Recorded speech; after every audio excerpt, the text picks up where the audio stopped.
Welcome. For those that might be new to me, I'm Diana Rachel. I am the author of Hex Twisting and Urban Magic. These are occult nonfiction titles. I am the voice behind The Spirited Witch, Practical Living for Spooky People. One of the things I've done to be able to consistently touch base and build community has been these weekly tarot since last July. And the idea is a reading for the whole community. So while frequently the cards are predictive, that is not my emphasis with them. And I did pregame, so I'm trying to find where I put the cards. Um, the point is to go, okay, here's the card, whether it's predictive or not, what can we do with it and what can we do about it? So, and sometimes it's harder than others. If the devil card comes up, you're looking at it going, I don't know what to say here. Aside from if you're struggling with addiction, please know there is nothing wrong with seeking help, although we've set up a system that makes it seem that way, at least in the US we have.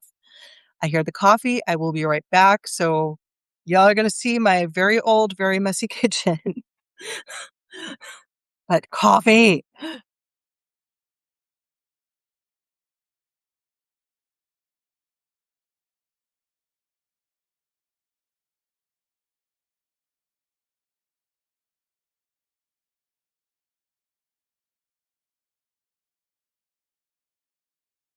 And one more thing while I do this.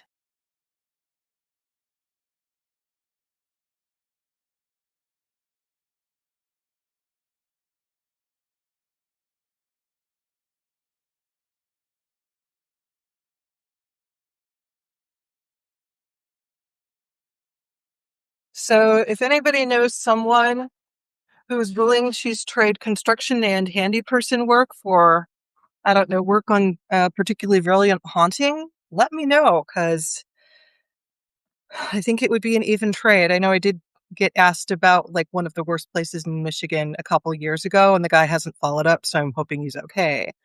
Um, I guess I'm having a good day, but I have my coffee. So thank you so much for sticking around and waiting for me to do that. So here is the card that I pulled, and I did sometimes I pregame, sometimes I don't. I kind of half pregamed where I did pull the cards, but I don't have the write-ups done on them. Frequently what happens, so the way I do this is I will pull the card for the day, and what comes out of my mouth here is sometimes different from what occurs to me about the card later, or what additional downloads I get, because again, I am not a person who believes in fixed fate except for very specific things. So I feel like the time you're going to die is mostly fixed, although that can be moving depending on situations. And the time when you're born is the time when you're born. And there's all kinds of history about people finding ways even around that. So I know a certain Renaissance astrologer who has dug into all of the ways that you can mess with fate, and I'm sure he is bound and determined that someday he will succeed. But for me, it is one of the reasons that I love tarot is it is a contextual art form. Is to some degree the cards do have set meanings, but some people think the different suits represent different elements. I have found that not understanding if I like, for example, there are people that will argue that wands and swords should be switched, that wands are air and swords should be fire because they're forged in fire. I don't like gut level agree with that, but I have been in situations where I'm reading a card and going, oh, if I change my assumption about what this card, like what element this card aligns with, this makes the reading make more sense. So to me, it's more about continuing to be fluid with those meanings and continuing to remember that every tarot reading is, yes, there are fixed meanings to the cards, but the meanings of those cards will adjust because there are many meanings attached to each card. And when you go into the mathematical permutations of 78 plus each concept it can be attached to, it's a lot. But the cards will change in context to the question, to the person you're reading for, possibly to your own biases. So I have to be very careful about that. I actually will post exercises for getting around bias in tarot, and they will change into context to each other. So, the devil next to the Empress might mean you're going to have a good time as opposed to the devil next to the Tower or the devil next to the Queen of Swords. That's going to be a different story. I mean, Queen of Swords, it could still be a very good time, but it's a very specific type of good time, if you know what I mean. So thank you so much for pulling up. Thank you for being patient with me while I got my coffee. So the card for the week, and I think this is actually going to be a good one to talk about.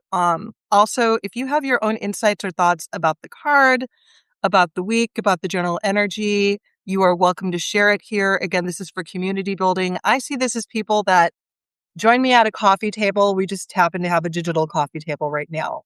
So, like, this is my version of getting to the local coffee shop in the morning, like after we've picked up the kids from school or what have you, or dropped off the kids this time of day. If that might explain some confusion with my son.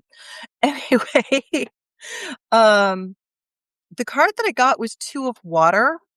So this one's kind of a fun one to talk about. It shows up a lot in love and connection readings for a good reason usually. Is when people are looking for, like, okay, is this relationship going to work? Is this a healthy thing? Is this the pairing I'm hoping it is? Two of Cups is the card you really want to have show up because it is about partnership, bonding, ancestry, promises kept, promises made and kept, making things work together. Now, since my question every week is, what does the community need to know, or what is the advice for the community? It is value your relationships right now. Look at the relationships that are healthy, that are going well. We put so much energy into the ones where we're not getting what we want, but stop and take stock. So I will encourage people when they are coming to me for, hey, is there a curse going on? I swear it's somebody, and it comes up that there is a whodunit. And I will tell them to do a relationship audit, which um, and I will do like these circles, like who's closest to you. Okay, I want you to mark which ones you think are healthy, which ones you think may not be, with the understanding that you're going to have a less accurate assessment the further out they go, just because that's how distance works. And this is the one where we need to really look at those good ones and what needs to be done to keep them good. Like some people, I am a true introvert. So, and apparently I forgot my phone was in my pocket, so I apologize for the extra noises. So, no, we are going to be quiet now. Um, so I forgot I had pockets in my leggings, and then it started making noise. So, apologies. So, what we're looking at here is how do you keep the things that are already healthy? This may be a time to check in with people you haven't in a while. It may even require and this is just the state of things today, is going down like a friends list on whatever medium you use to keep in touch with friends and going, who haven't I heard from in a while? So unfortunately, like that and my Christmas card list, unfortunately, are the ways that I find out people have passed away and I haven't heard anything if they're a little more distant or I haven't talked to them in a while.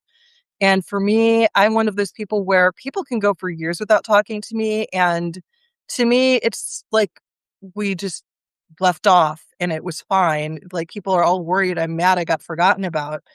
And the older you get, the harder it is to be mad about that because there's just so much life stuff that comes up. It's the energy has to go with making things good, not with being mad at who isn't there, especially if that's somebody who really doesn't owe you anything, or if that connection is a connection when you need it, and that's it, and that's okay. So, hi to the folks that just joined us. The card is Two of Cups, Sacred Cord, so Two of Water in the Tarot of the Spirits. Since we have a couple new people, Tarot of the Spirit is one that was created many years ago now by Pamela Eakins. She has a very thick book on it, and I believe there was a second workbook to go with it too.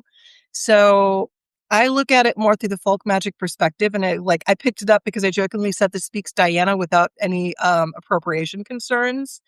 But if you go through the way she meant it, you'll end up with a pretty good command of Kabbalah too. At least ceremonial magic Kabbalah, which is, from what I am understanding, different from true Jewish Kabbalah. but it will help you understand the system and a categorization of viewing the world and the energy paths between them that can be very useful. For me, one, it's just pretty. And it also has astrological keys in it. So this one has Mars and Pisces energy. I don't even know how that would work. Would that just be explosions in the water? But there's passion, there's depth, there's connection. For a low number card, this is actually a pretty potent one. I will also add, because I have said that I was going to start talking more about using the tarot in magic and spells, but also talking about magic and spellcraft more, because a lot of you have been asking me about that. If you're going to use any tarot card for romantic magic or for even finding new friends, this is the card to get. And having the card by itself as a talisman and just saying, hey, draw this to me or draw this energy to me, it probably will fall under a lot of Pisces and Mars energy. So you might want to add, like, okay, I am looking for a partner that is more capable of having a surface conversation, because Pisces and Aquarians, it is very difficult, and Geminis, and I'm married to a Gemini, can be normal conversations aren't really a thing. So unless you are prepared for that ride, pretty much any of the other signs are better at that. I'm not sure. I'm trying to think, because every sign has its qualities. Every sign has its qualities. I mean, part of me would want to look for a Virgo, except that I tend to conflict with Virgos because I have some Virgo tendencies and I like things a very specific way when it comes to organizing. But I would love to have someone to help me organize my life. So just think through what you really want and what would be compatible with that. But as you do, like, for example, if you're adding that, so usually we have 3 astrology layers. We have our sun sign, our moon sign, and our ascendant. And whether the ascendant or the sun sign takes primacy depends on the person. Usually when we say, oh, I'm a Scorpio or whatever, that's our sun sign. And the sun sign is how the world sees us. The ascendant is how we see ourselves. And the moon is the emotional lives. That's the medium in between. So someone with a Scorpio sun and an Aries moon is probably going to need blood pressure medication by my age, because that's a lot of churning and brooding to do. And it might be balanced out by an air sign somewhere, like with a lot of Gemini or intellectual curiosity that comes with the air signs, or with a lot of compassion that comes with an extra water sign.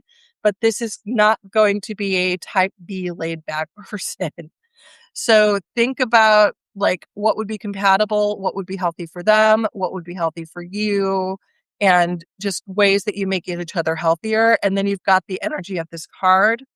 And then, like, even like having a printout of it in your wallet, or like making a little altar of it and then using attraction oil or magnets on it as a way to draw in. I would also add some filters. Like, one of my most popular oils back in the day when I was still selling magical oils was Laser Be Gone, because it would filter out the people that were creepy and had bad intentions, but then the good ones could still get through the filters.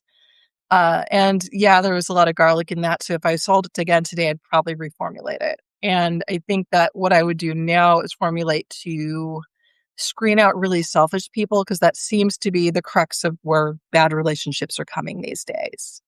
But right now, you are being encouraged, look at the good people, look at the people you're in a good relationship with. And it doesn't have to be a perfect relationship. We'll still have our disagreements. And it comes down to having the boundaries about what the healthy or unhealthy is. So that's what I've got. If there are any comments or insights, if somebody wants to share their favorite partner drawing or partner appreciation or partner enhancing magic, this is a good time to do it.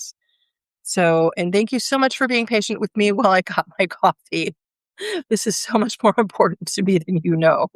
So thank you. And again, I really appreciate how all of you are so willing to come at this time of day, wherever you are, and on a Monday, at least where I am, which is probably one of the more difficult startup days of the week, and just be here and be present and hear what I have to say. It is so appreciated, and I am delighted that people are interested in building community with me in whatever way we do that. So I am about to hop over to the Patreon that I do, the Spirited Witch Patreon. That should be up in the top of the chat, in the chat links. But just in case, I'll post it here. Well, I am always delighted when people donate to me. A membership itself is free. And I do a 3-card community draw every week. I do make the first one of the month open to the public after I do the recording and post. Also, I do follow-up posts to these, and they aren't just the videos by themselves. I also post the transcript for my Gen X Too Long Didn't Read crowd. I can't really do that Patreon. I keep trying. I can't find a way to do it. So if somebody happens to know, please tell me.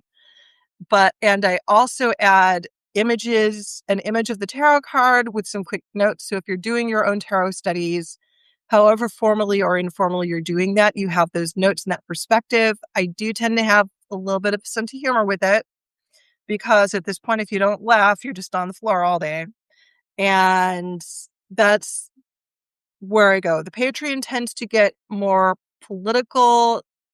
One, because I am a bit more political. I don't spend all day like posting political memes or anything, but I like being allowed to exist, and I think that more people should be allowed to exist. And I think that we have the resources for people to be allowed to exist without having to constantly work for every little damn thing. I think there are other ways to be contributing society members than making somebody else rich.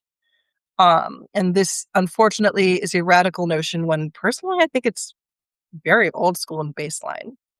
And my card, I'm not using that deck. I'm using the James Bond tarot. My tarot cards will name themselves. So my upstairs tarot deck is named Helga, and she is an aggressive, somewhat violent feminist. And I have James Bond here, who I think is really Raymond Reddington, but tends to be a little bit smoother and kinder with the things he has to say, but still comes up saying pretty much the same things. So thank you so much. I really appreciate y'all hanging out. I'm going to be hopping over there in a minute or two and taking some coffee in between. Stay magical, everyone. Have a wonderful morning or whatever time of day it is.